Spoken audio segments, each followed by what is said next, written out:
Jangan lupa subscribe di YouTube channel Metro TV News dan juga nyalakan notifikasinya. Seperti biasa, tiap hari Senin kami akan menghadirkan segmen Money Talks, di mana informasi akhir tahun adalah momen yang sangat baik untuk melakukan refleksi terhadap pencapaian selama setahun. Berbagai resolusi yang ditetapkan di awal tahun 2021 perlu dievaluasi apakah sudah tercapai atau tidak, termasuk urusan keuangan. Pemirsa, evaluasi pengeluaran perlu dilakukan pada akhir tahun. Hal ini dilakukan agar perencanaan keuangan tetap berada pada jalur yang benar dan kondisi keuangan dapat terus sehat. Selain melakukan evaluasi terhadap kondisi keuangan, evaluasi juga diperlukan terhadap proses dan kedisiplinan dalam menabung dan investasi. Ada juga perencanaan keuangan yang harus dilakukan untuk tahun yang akan datang.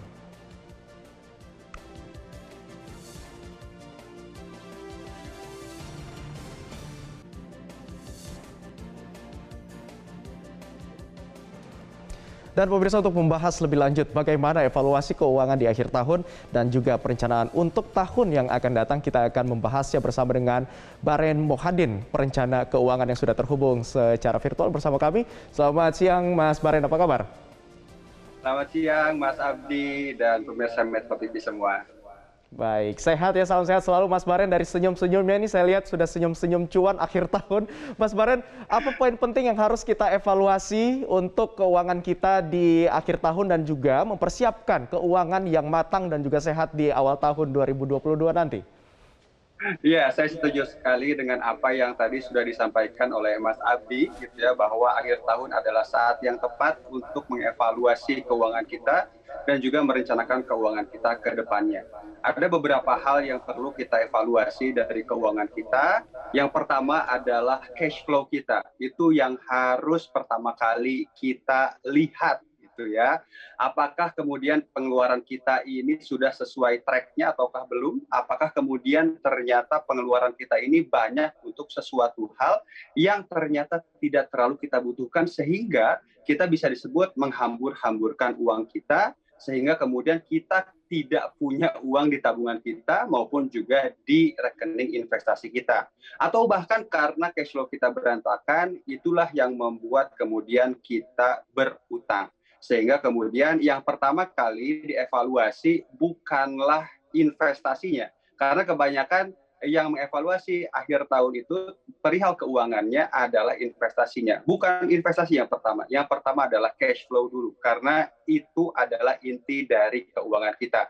Kalau kita gagal mengelola cash flow, maka kemungkinan besar yang lain pun juga berantakan dan tidak menutup kemungkinan kita menjadi berutang. Nah, kemudian setelah cash flow yang dievaluasi, kita harus lihat juga apakah utang kita ini menumpuk ataukah tidak. Apakah kita kesulitan membayar utang. Kalau kemudian cicilan kita sudah banyak, utang kita sudah banyak, tahun depan jangan nambah utang terlebih dahulu. Lalu kemudian kita juga harus lihat nih di setahun ke belakang, apa yang membuat kita keluar uang banyak dalam jumlah yang besar tentunya. Apakah itu sakit, apakah kemudian tabrakan mobil misalkan, ataukah motor, ataukah kemudian rumah plafonnya ambrol dan lain sebagainya. Artinya kalau kita sakit, lalu kemudian kita harus mengeluarkan uang dalam jumlah yang besar, kita tidak punya yang namanya asuransi kesehatan. Nah, mulai sekarang carilah asuransi kesehatan untuk kemudian juga bisa melindungi diri kita serta keluarga di masa mendatang. Setelah itu barulah kita lihat apakah investasi yang kita lakukan sudah tepat ataukah tidak. Baik ya, 3 poin penting kalau bisa saya kembali ulang yang perlu dievaluasi adalah cash flow kita, apakah berantakan atau tidak, kemudian berapa banyaknya utang dan juga investasi, baik itu asuransi kesehatan dan tabungan dan lain-lain. Itu yang perlu dievaluasi pemirsa. Lantas kemudian pertanyaannya, apakah planning yang keuangan yang kita sudah miliki itu dikategorikan sebagai keuangan yang sehat atau tidak? Indikatornya apa saja, Mas Baren? Pertama, indikator keuangan yang sehat adalah kalau pengeluaran tidak lebih besar dibandingkan dengan pemasukan. Artinya pemasukannya 10 juta, pengeluarannya tidak lebih dari 10 juta. Lalu kemudian utangnya tidak lebih dari 30% cicilannya dibandingkan dengan penghasilan bulanannya. Artinya kalau penghasilannya 10 juta, maka cicilannya tidak lebih dari 3 juta in total.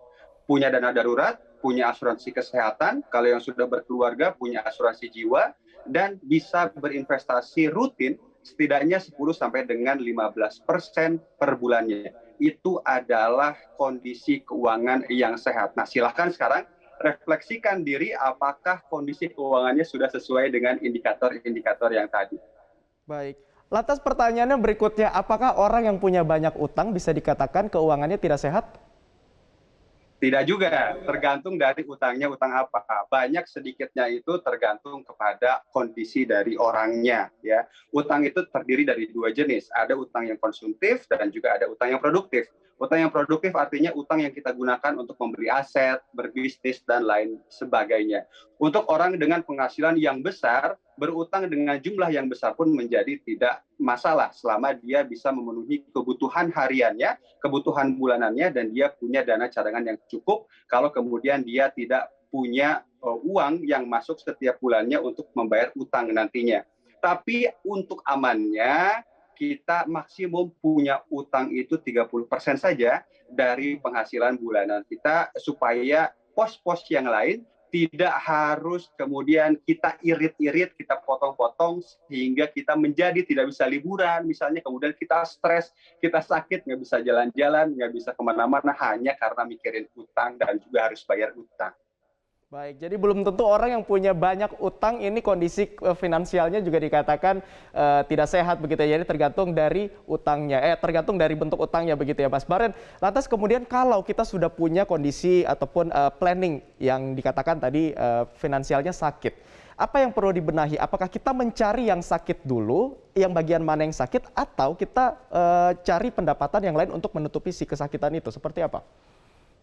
Oke, kalau kondisi keuangannya sudah sakit, lalu kemudian kita mencari pendapatan baru, pemasukan baru, kemudian pendapatan kita semakin besar, otomatis kemudian pengeluaran kita juga biasanya menjadi besar. Karena inti dari permasalahannya itu tidak dibenahi. Bocor-bocor keuangannya itu juga tidak dibenahi.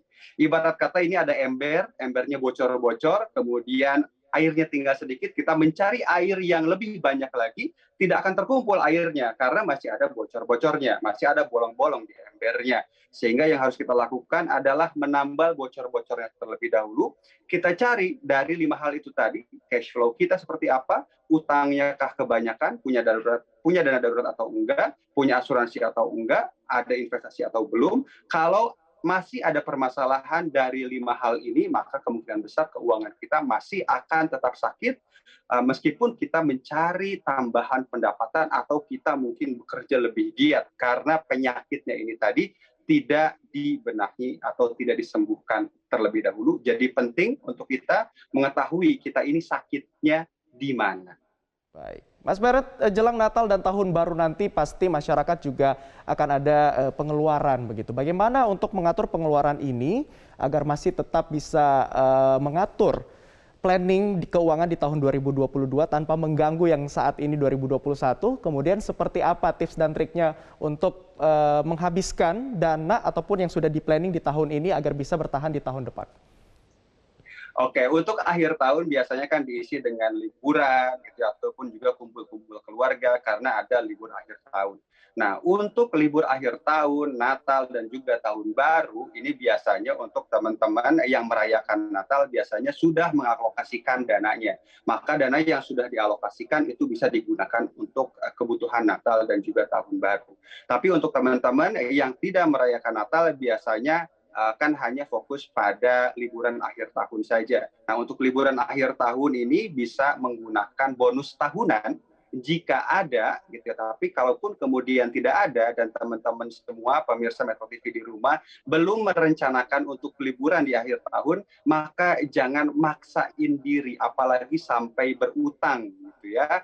Utang untuk liburan, untuk jalan-jalan, untuk staycation dan lain sebagainya itu sangat-sangat tidak direkomendasikan. Sehingga yang bisa dilakukan ya sudah di rumah aja, nikmatin tahun baru bersama keluarga, jaga diri, jaga jarak, jaga kesehatan. Selain kesehatan diri sendiri, badan juga kesehatan keuangan supaya tahun 2022 itu keuangannya menjadi lebih baik lagi. Dan untuk tahun depan coba mulai rencanakan dari sekarang apa yang ingin dicapai gitu ya, lalu kemudian apa yang ingin didapatkan oleh teman-teman semua pemirsa Metro TV di rumah. Lihat dulu sekarang investasinya seperti apa. Kalau investasinya berkembang dengan baik, lanjutkan investasinya.